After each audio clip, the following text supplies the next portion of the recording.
राधे राधे भक्तों, आइए जाने। अष्टावक्र गीता एक अद्वितीय वैदिक ग्रंथ है जिसमें महर्षि अष्टावक्र और राजा जनक के बीच ज्ञान वार्ता का वर्णन है। यह ग्रंथ अद्वैत वेदांत पर आधारित है और आत्मज्ञान प्राप्ति का मार्ग दिखाता है। अष्टावक्र गीता में कुल 20 अध्याय हैं। यहाँ अध्याय 1 से 20 का संक्षिप्त विवरण और मुख्य श्लोक प्रस्तुत हैं।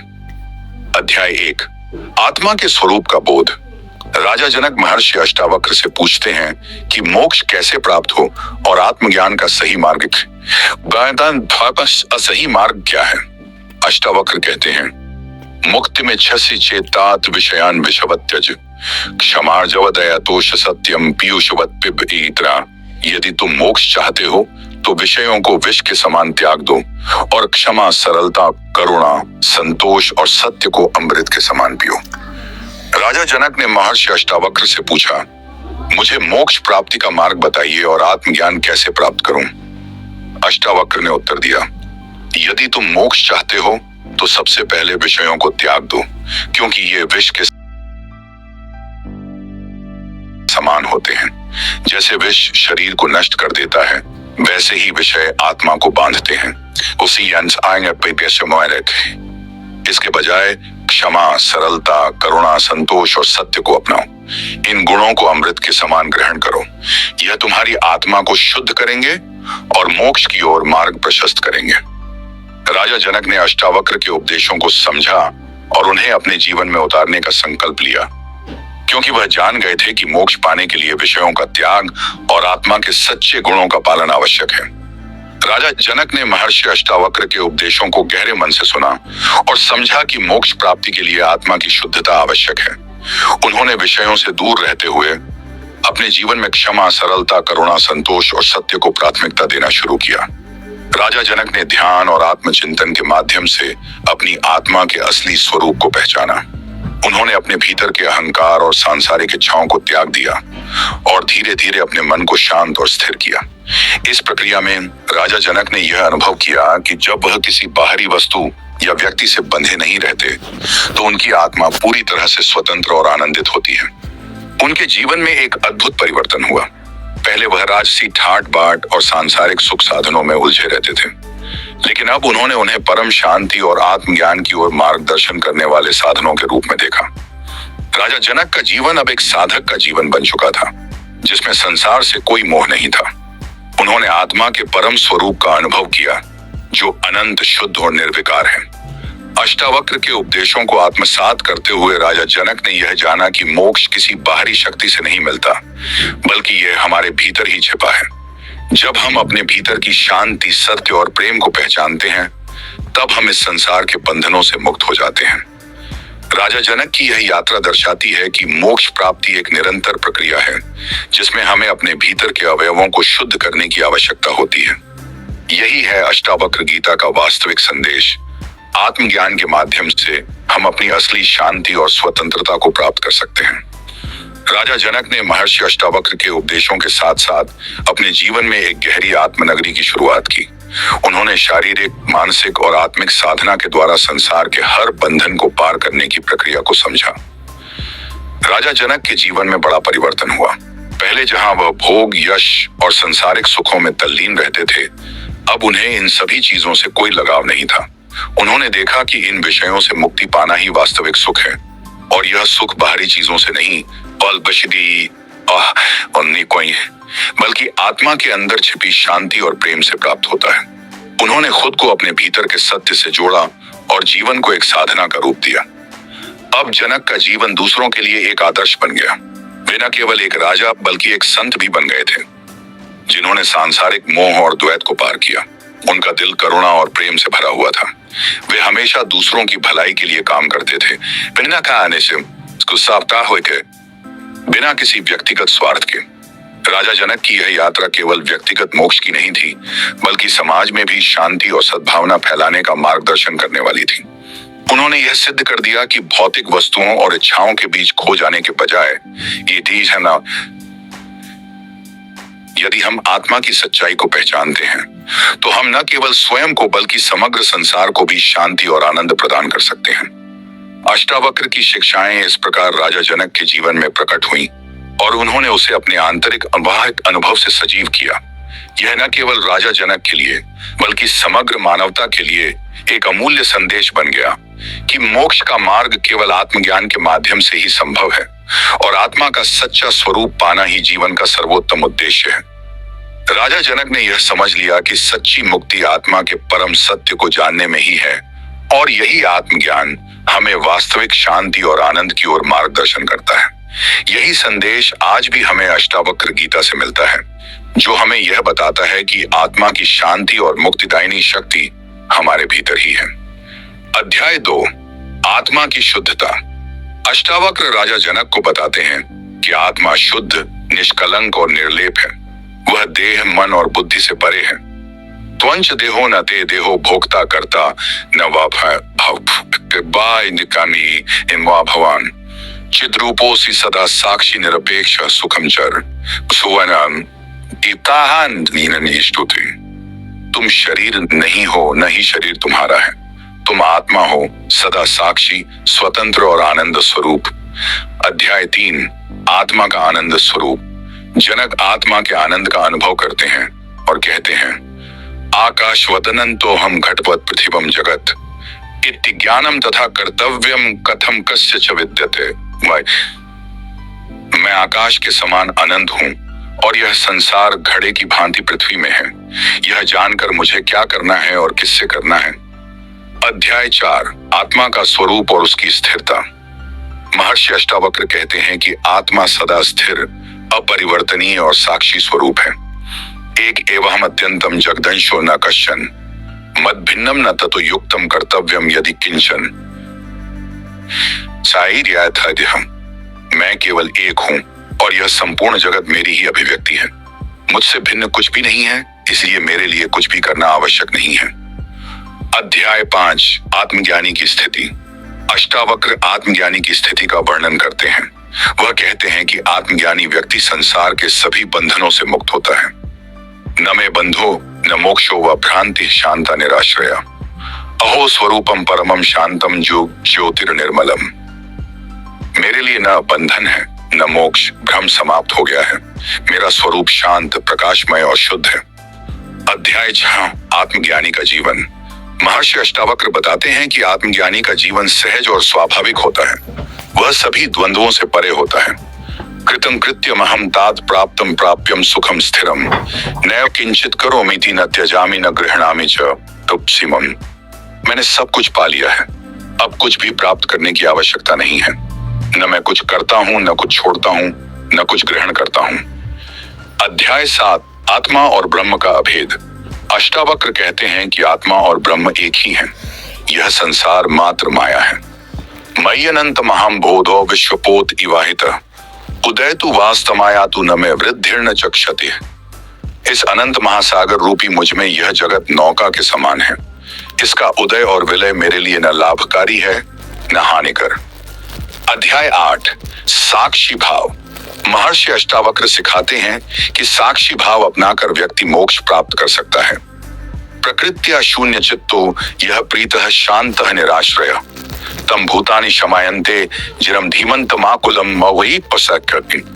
जो स्वभाव से शांत, आनंदित और निर्भरता से मुक्त है, उसके पास सभी प्राणी शांति अनुभव करते हैं। अध्याय 9, मन की स्थिति। अष्टावक्र कहते हैं कि जब मन शांत हो जाता है तो आत्मा का अनुभव स्वतः होता है। न तात संकोच मापनोति न विस्तारम न संभवम न च सन्नामृतम याति चित्तम मुक्तस्य सर्वदा। मुक्त आत्मा का चित्त न सिकुड़ता है, न फैलता है, न ही उसमें किसी प्रकार का परिवर्तन होता है।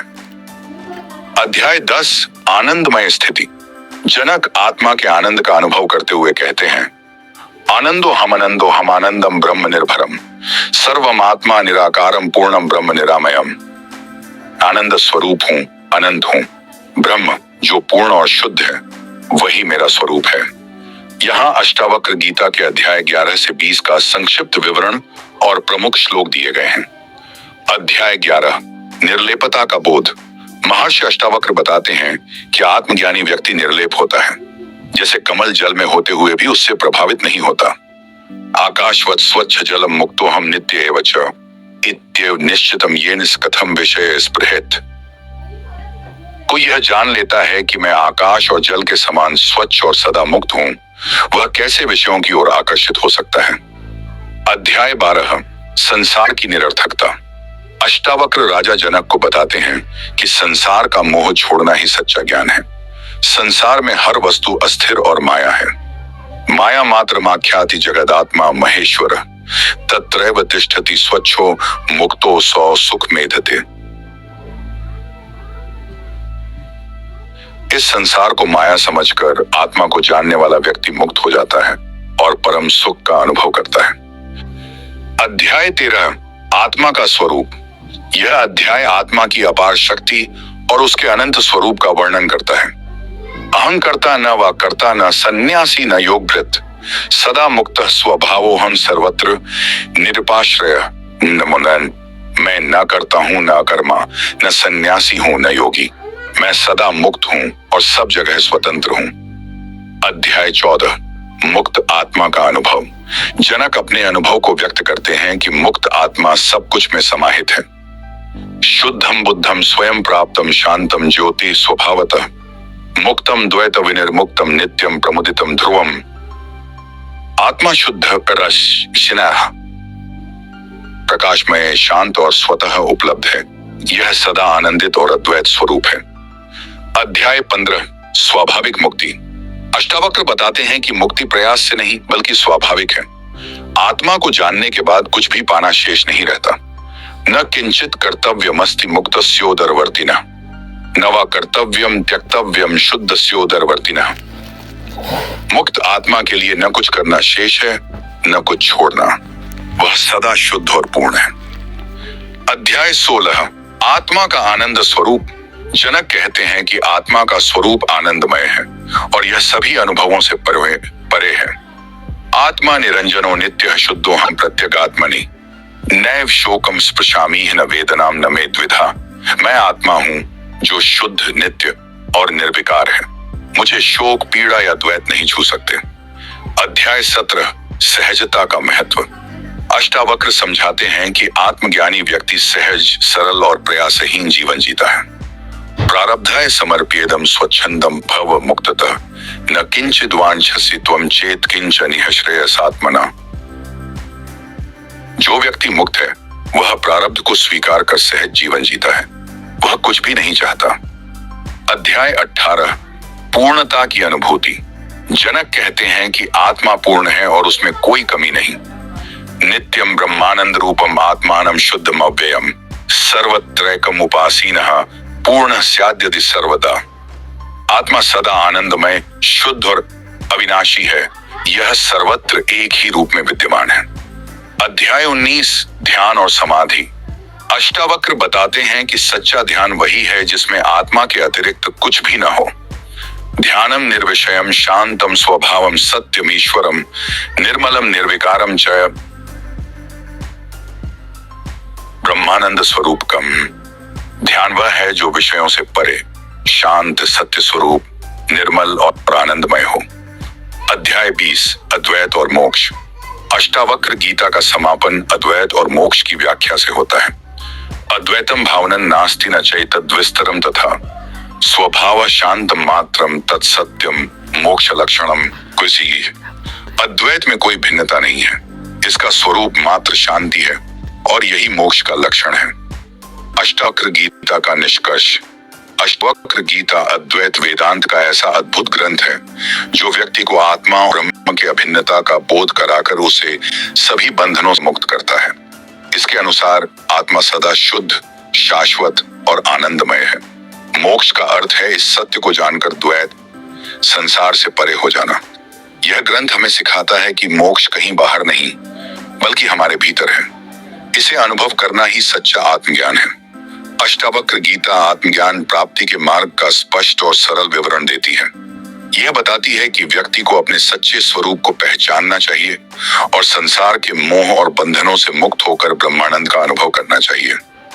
अष्टावक्र गीता का पूरा सार यही है कि यह ग्रंथ आत्मा के शुद्ध स्वरूप, ब्रह्म के साथ अभिन्नता और मोक्ष के सहज मार्ग को स्पष्ट करता है। अध्याय 20 के बाद इसमें कोई नया अध्याय नहीं है, लेकिन इसके प्रमुख संदेशों का विस्तार किया जा सकता है। अष्टावक्र गीता का मुख्य संदेश। एक, आत्मा का स्वरूप। आत्मा शुद्ध, शाश्वत, अद्वितीय और अजर अमर है। यह सभी बंधनों से मुक्त है और साक्षी स्वरूप है। आत्मा ब्रह्म है और ब्रह्म आत्मा, इसमें कोई भिन्नता नहीं। दो, अद्वैत वेदांत। यह संसार केवल माया है, वास्तविकता में केवल ब्रह्म ही सत्य है। आत्मा और ब्रह्म में कोई भेद नहीं। एकत्वम ही मोक्ष है, द्वैत ब्रह्म है। 3, मुक्ति का मार्ग। त्याग, इच्छाओं, आसक्तियों और विषयों का त्याग करना। साक्षी भाव, स्वयं को संसार के कर्मों से अलग देखना। ध्यान और आत्मचिंतन, स्वयं के भीतर झांककर आत्मा को पहचानना। गीता का अनुप्रयोग। आज के जीवन में अष्टावक्र गीता के उपदेश महत्वपूर्ण हैं। जीवन। 4, संसार का महत्व। संसार और उसकी वस्तुएं क्षणिक हैं, आत्मज्ञानी के लिए यह मात्र माया है। 5, स्वतंत्रता का अनुभव। आत्मा स्वतंत्र और आनंदमय है, इसे किसी कर्म, धर्म या बाहरी उपदेश की आवश्यकता नहीं। अष्टावक्र में आत्मा की शांति को प्राथमिकता दें। किसी भी परिस्थिति में साक्षी भाव अपनाएं। बाहरी परिस्थितियों से स्वयं को प्रभावित न होने दें। अपनी वास्तविकता, आत्मा को पहचानें और जीवन को बंधन मुक्त और सहज बनाएं।